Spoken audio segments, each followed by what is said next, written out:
সিলেট শহরে রমজানের আগে এইভাবে যত্রতত্র যে করা যাবে না, এবং সিলেট শহরকে এখন আর আগের মতো এই যার ইচ্ছা মাফিক যা কিছু এইগুলো করতে দেওয়া যাবে না।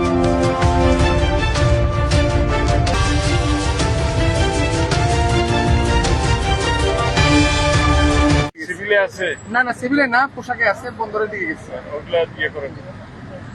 সিলেট শহরে রমজানের আগে এইভাবে যত্রতত্র যে করা যাবে না, এবং সিলেট শহরকে এখন আর আগের মতো এই যার ইচ্ছা মাফিক যা কিছু এইগুলো করতে দেওয়া যাবে না। মাহে রমাদানের কয়েকদিন পর তো পবিত্র ঈদ উল ফিতর উদযাপিত হবে।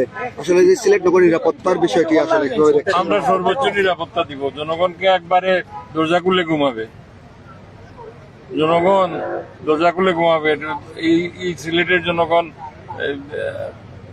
এই দেশে তারেক রহমানের ভোট দিছে, তারেক রহমানের সরকার। এই জনগণ খন্দকার মুক্তাদিরে ভোট দিছে এই জনগণ শান্তিতে বসবাস করার জন্য। আর সিলেট নগরীতে যখন আমাদের মতো লোকজনকে দায়িত্ব দিয়েছে, আমরা ইনশাআল্লাহ এই দরজা খুলে ঘুমানোর ব্যবস্থা করবো।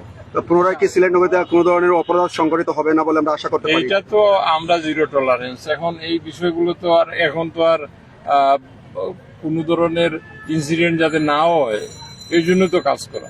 ধন্যবাদ।